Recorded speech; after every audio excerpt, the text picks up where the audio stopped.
Welcome, I'm Stephen Beals. Karen and I have read several times her story Tapestries, and we love doing it.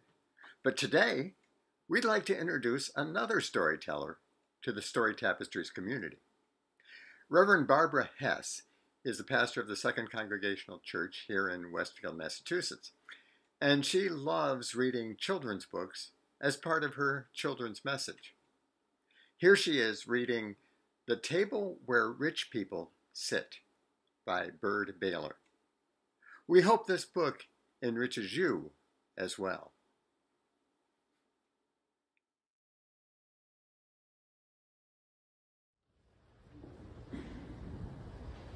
It's called The Table Where Rich People Sit. If you could see us sitting here at our old, scratched-up, homemade kitchen table, you'd know we aren't rich. But my father is trying to tell us we are. Doesn't he notice my worn-out shoes? Or that my little brother has patches on his pants he wears to first grade? And why does he think that old rat-trap truck is parked by our door? You can't fool me, I say. We're poor. Would rich people sit at a table like this? My mother sort of pats the table and she says, well, we're rich and we sit here every day. Sometimes I think that I'm the only one in my family who is really sensible. Maybe I should mention that my parents made this table out of lumber somebody else threw away. They even had a celebration when they finished it. Understand, I like this table fine. All I'm saying is, you can tell it didn't come from a furniture store. It doesn't look like a table where rich people would sit. But my mother thinks if all the rulers of the world could get together at a friendly wooden table in someone's kitchen, they would solve their arguments in half the time. And my father says it wouldn't hurt to have a lot of cookies piled up on a nice blue plate that everyone could reach without asking. But tonight, it's our kitchen, and our argument, and our family meeting, and our very spicy ginger cookies piled up on my mother's one good blue-flowered plate, exactly in the center of the table. I'm the one who called the meeting, and the subject is money. And I say we don't have enough of it.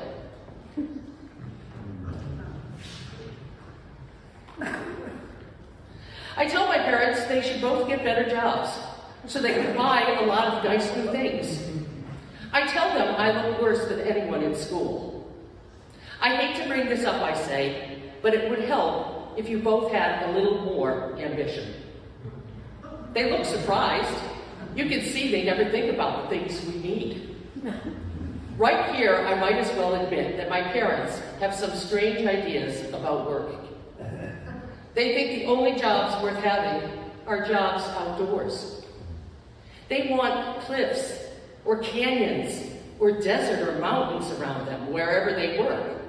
They even want a good view of the sky.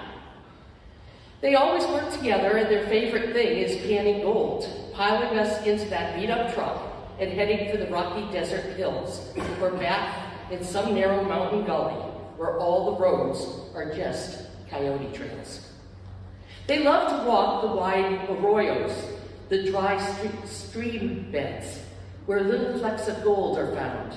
They used to tell us the truck just knew which roads to take, and that coyotes showed them where to look for gold, but I never did believe it. After a month or two out there, they always had a little bit of gold to sell, but you could tell it never made them rich. As far as I could see, it was just an excuse to camp in some beautiful, wild place again.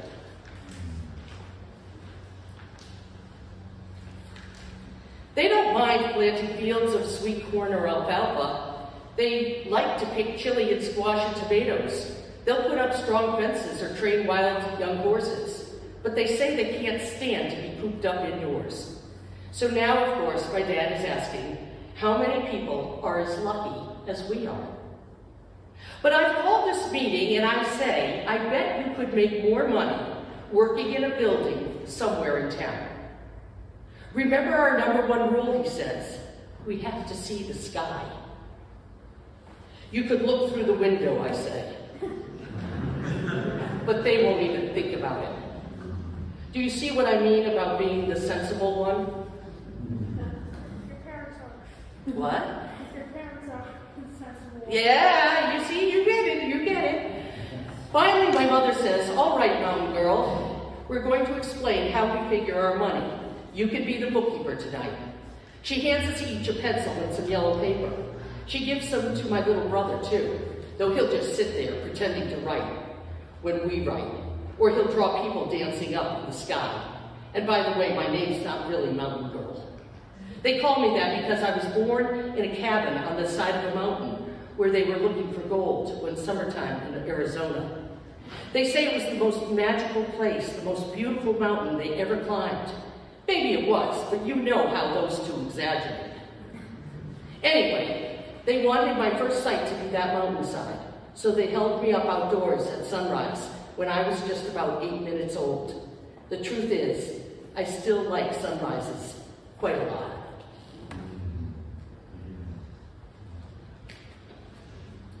And my little brother, they call him Ocean Boy. They say since I already had the best mountain for my first sight, they thought they ought to find the most beautiful ocean for him. I think they went all over Mexico looking for a place where the ocean touches the jungle. And they had to find a certain kind of purple-blue sky and the exact green waves they like. They held him up to see those waves for his first sight. Someday we're all going back to his green ocean in my high mountain. But for now, even though they claim to be so rich, we can't take it anywhere at all. I have just written down 20,000 when my mother says, you better make that 30,000 because it's worth at least another 10 to hear coyotes howling back in the hills. So I write down 30,000. Then she remembers that they like to see long distances and faraway mountains that change color about 10 times a day. That's worth another $5,000 to me, she says. I'm not surprised because my mother claims to be an expert on mountain shadows in the desert. She says she can tell time by the way the colors change from dawn to dark. I scratch out what I had and write $35,000.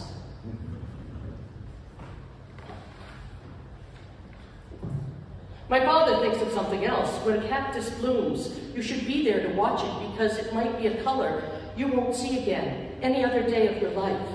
How much would you say that color is worth? 50 cents, my brother asks, but they decide on another 5,000. So now I write $40,000. But I'd forgotten how much my father likes to make bird sounds.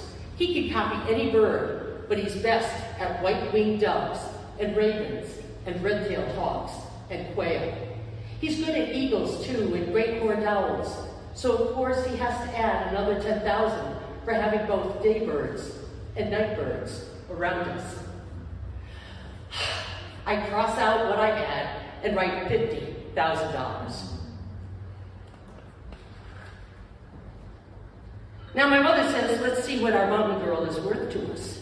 I'm beginning to catch on to their way of thinking. So I suggest I'm worth $10,000, even though my little brother has begun to laugh. Don't underestimate yourself, my father says. Remember all those good lists you made for us? He's right, I do. I made a list of the best books each one of us had read, and a list of all the ones we want to read again. I also made a list of all the animals each one of us had seen, and the ones we still want to see out in the world, not in a zoo. Mine is a mountain lion. I've dreamed of him 4 times, and I've already seen his trap. My father chose a grizzly bear. My mother wants to see a wolf and hear it call. My brother can't decide between a dolphin and a whale. I remember every one because I make the list. They end up deciding I'm worth about $1 million. I say I don't think I am, but I write it down anyway. In fact, it turns out that every one of us is worth $1 billion. So we have $4,050,000.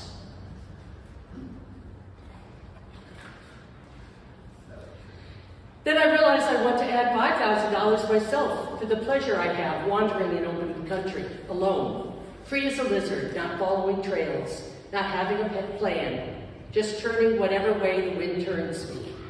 They say it's certainly worth $5,000. So that makes $4,055,000. Finally, my brother says to put down $7 more for all the nights we get to sleep outside, under the stars. We all say $7 doesn't seem to be enough. We talk him into making it $5,000. Now my paper says $4,060,000, and we haven't even started counting actual cash.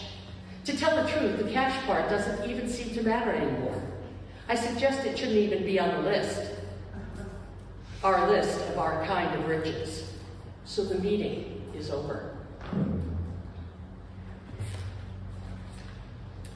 The rest of them have gone outside to see the new sliver of a moon, but I'm still sitting here at our nice homemade kitchen table with one cookie left on my mother's good blue-flowered plate, and I'm writing this book about us.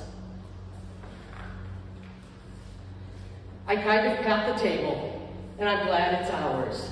In fact, I think the title of my book is going to be The Table Where Rich People Sit.